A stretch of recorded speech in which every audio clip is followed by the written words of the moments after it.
Friends, स्वागत है आपका अपने यूट्यूब चैनल अपनी पाठशाला में। फ्रेंड्स, हमने आरआरबी एनटीपीसी स्टेज 1 का महत्वपूर्ण प्रश्नोत्तरी जो कि जुलाई 2021 तक दिसंबर 2020 से जुलाई 2021 तक चला है, उसका जो महत्वपूर्ण प्रश्न है उसका भाग 10 लेकर के आए हैं। चलिए शुरू करते हैं। भाग 10 पहला क्वेश्चन है कि निम्नलिखित में से किस राज्य में विधान परिषद है।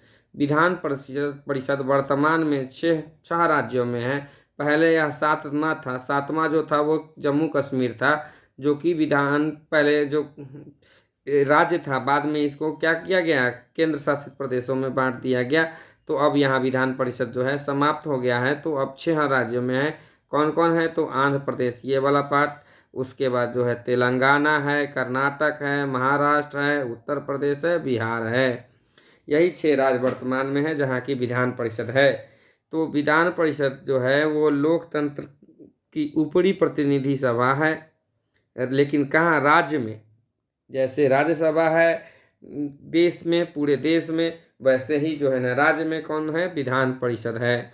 आइए इसके बारे में और विस्तृत जानकारी लेते हैं कि विधान परिषद राज्य विधानमंडल का उच्च सदन होता है। दूसरा ये कि यदि किसी राज्य की विधानसभा अपने कुल सदस्यों की पूर्ण बहुमत तथा उपस्थित मतदान करने वाले सदस्यों के 2/3 बहुमत से प्रस्ताव पारित करे तो संसद उस राज्य में विधान परिषद स्थापित कर सकती है अथवा उसका लोप भी कर सकती है।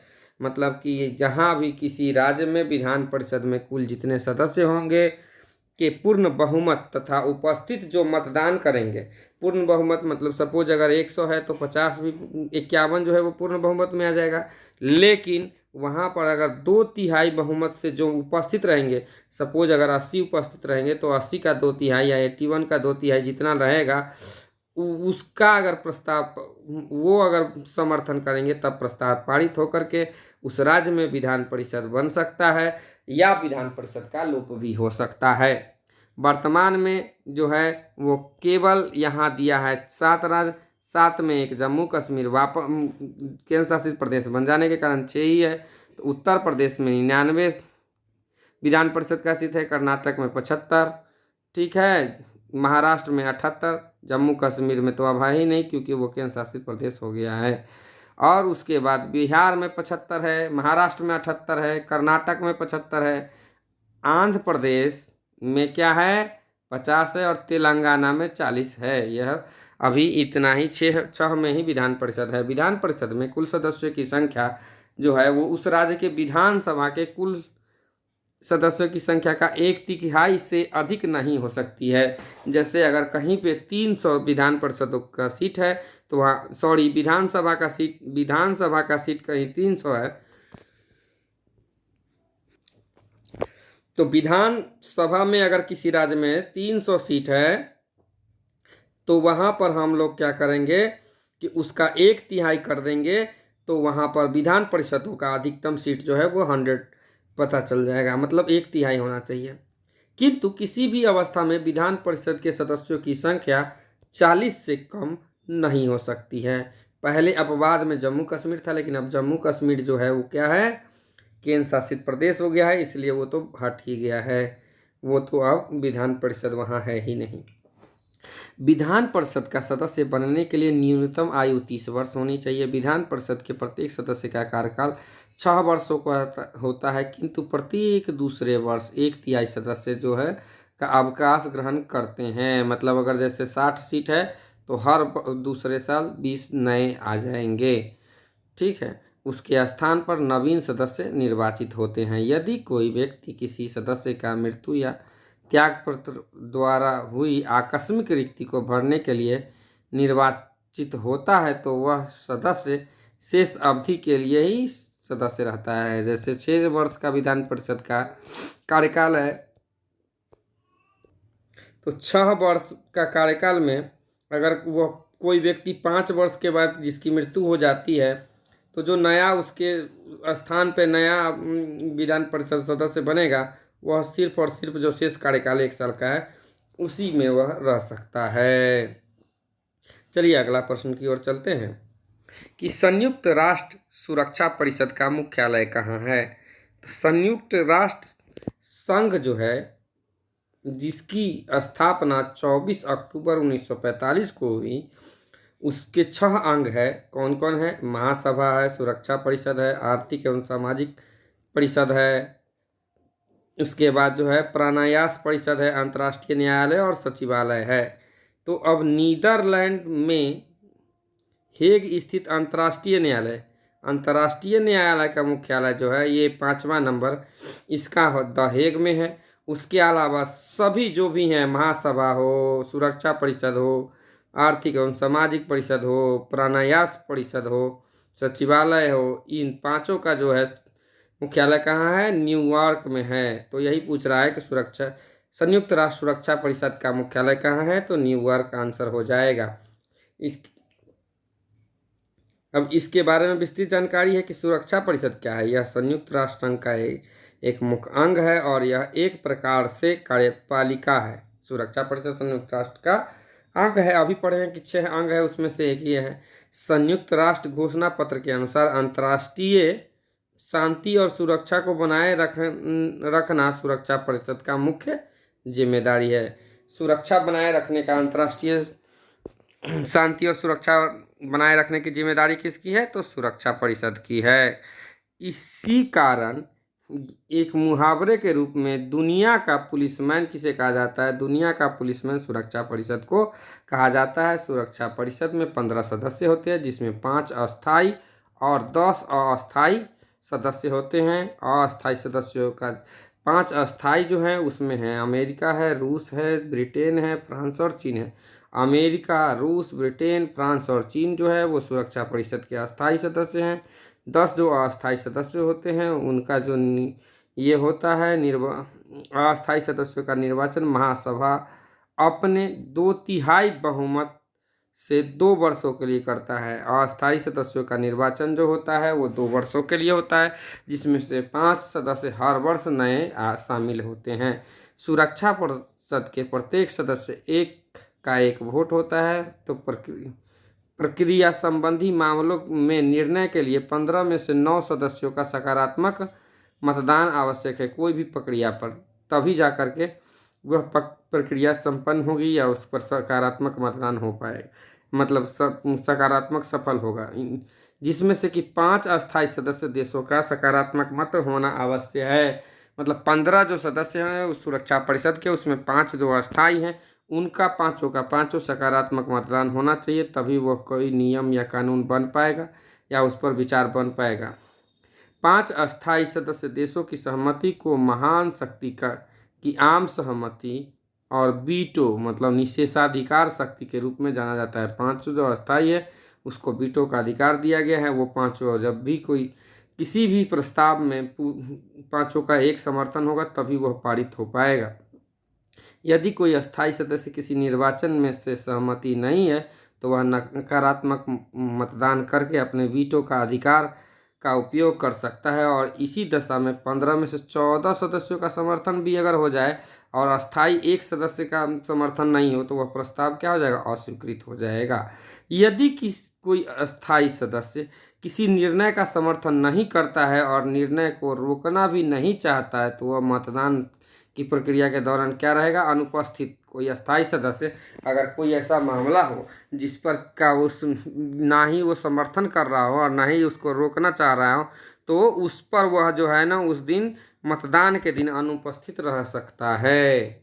अब है कि सोवियत संघ ने वीटो का उपयोग सबसे अधिक बार किया है। सोवियत संघ ने वीटो का अधिकार सबसे अधिक बार प्रयोग किसने किया है? सोवियत संघ ने। और अमेरिका ने वीटो का उपयोग सर्वप्रथम मार्च 1971 में रोडेशिया के प्रश्न पर किया था। किस पर? अमेरिका सबसे पहले वीटो का अधिकार यूज किया था। कब? रोडेशिया के प्रश्न पर 1971 में। आइए अब हम तीसरा क्वेश्चन करते हैं कि ईस्ट इंडिया कंपनी के खिलाफ प्लासी का युद्ध लड़ा गया था। तो किसने लड़ा था पूछा जाता है। तो सिराजुद्दौला। प्लासी का युद्ध जो है वो 23 जून 1957 को मुर्शिदाबाद के दक्षिण में 20 मील दूर नदिया जिले में गंगा नदी के तट पर किस पर हुआ था? ईस्ट इंडिया कंपनी ने प्लासी का युद्ध जो है सिराजुद्दौला के खिलाफ 1757 में कहाँ लड़ा था? गंगा नदी के किनारे लड़ा गया था, प्लासी नामक स्थान पर, इसीलिए इस युद्ध का नाम प्लासी रखा गया। इस युद्ध में एक ओर ब्रिटिश ईस्ट इंडिया कंपनी की सेना थी तो दूसरी ओर बंगाल के नवाब सेना थे। वैसे कहा जाए तो कंपनी की सेना में कौन था? रॉबर्ट क्लाइव के नेतृत्व में नवाब सिराजुद्दौला को हरा दिया, किंतु इस युद्ध में कंपनी की जीत नहीं मानी जा सकती। क्यों? क्योंकि क्या किया था, युद्ध से पहले ही नवाब ने 3 सेना नायक, उसके दरबारी, राज्य के अमीर सेठ, जगत सेठ आदि से क्लाइव ने षड्यंत्र कर लिया था, जिसके आधार पर नवाब की तो पूरी सेना युद्ध में भाग ही नहीं लिया। नवाब के जो सेना नायक थे, ये सब जो थे, वो सब कह दिए कि बहुत कम सेना है इसके पास, ब्रिटिश ईस्ट इंडिया कंपनी के पास, तो क्या है, इसलिए हम लोग लड़ लेंगे, आप निश्चिंत रहिए। लेकिन ये धोखाधड़ी था, उनके पास बहुत सेना था। नवाब इसी कारण से कम सैनिक के साथ आए और उनको हार का सामना करना पड़ा।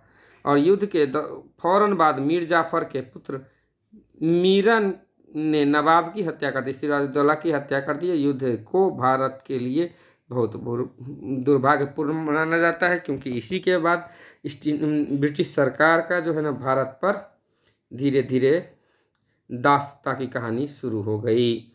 चलिए अब अलवर्दी खां के बारे में जानते हैं। उसमें ऑप्शन था, अलवर्दी खां जो है बंगाल का नवाब था 1740 में। अलवर्दी खां ने सबसे महत्वपूर्ण काम जो किया वो ये था कि इस ने जो है, अंग्रेजों ने विलियम फोर्ट के चारों ओर खाई बनवा दी और अलवर्दी खान के आगमन पर, ठीक है, और अलवर्दी खान ने मुगल शासकों को दस्तक पास पहले, और मुगल शासक के समय में क्या हुआ कि जो है, मुगल शासक ने अंग्रेजों को दस्तक पास दिया था, जिस पर रोक लगाने का, निरस्त करने का काम किया अलवर्दी खां। निरस्त करने के लिए पत्र लिखा था अंग्रेज को, लेकिन कोई भी उत्तर नहीं आया, तो दस्तक पास समाप्त करने के लिए गुहार लगाया था अलवर्दी खां ने।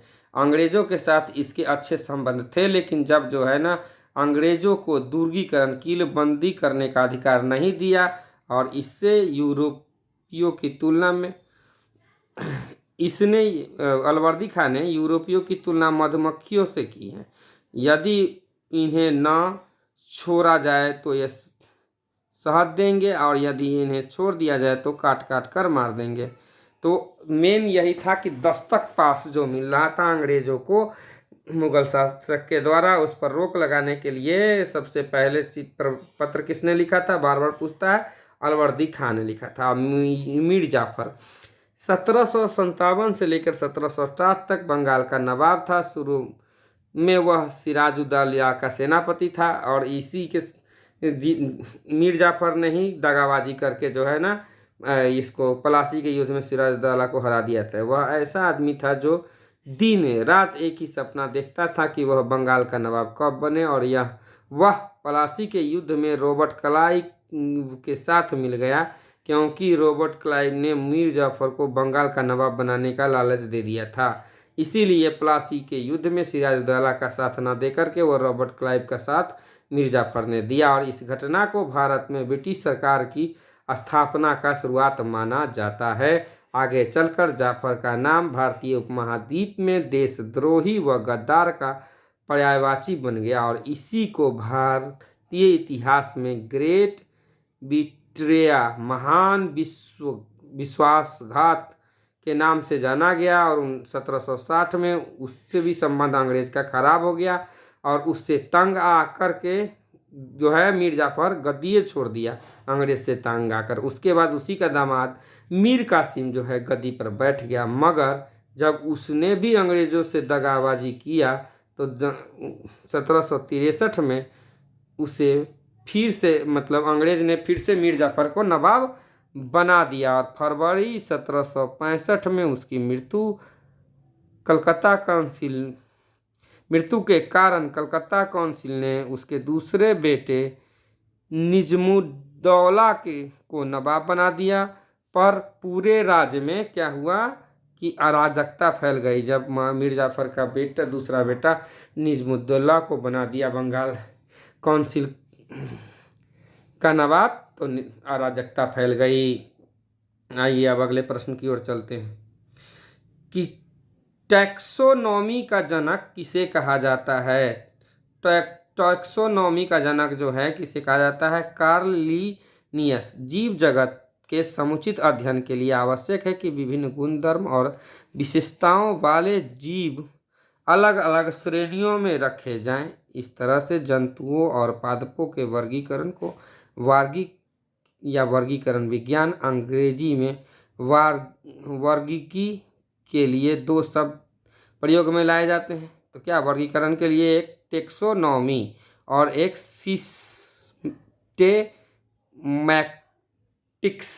सिस्टमैटिक्स शब्द आया। ये इस दोनों शब्द का निजात किसने किया, तो कार्ल लिनियस ने 1735 में जो है सिस्तेना नातूर नामक पुस्तक जो है सिस्टमैटिक्स शब्द के आधार पर लिखी।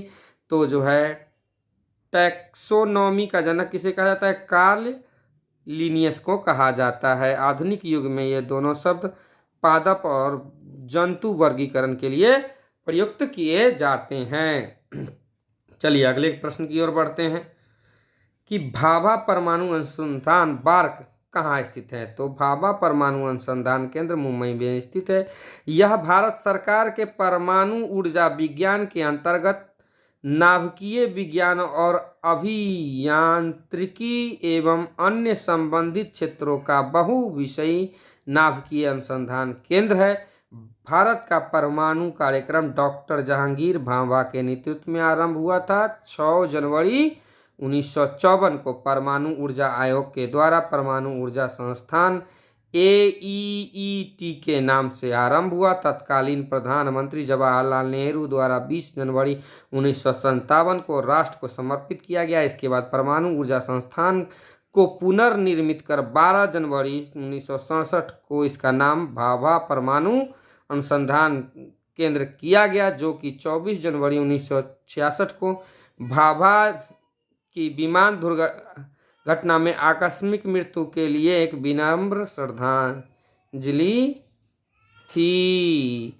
आपको मेरा ये वीडियो पसंद आया हो तो वीडियो को लाइक करें, चैनल को सब्सक्राइब करें और ज़्यादा से ज़्यादा लोगों को शेयर करें। धन्यवाद।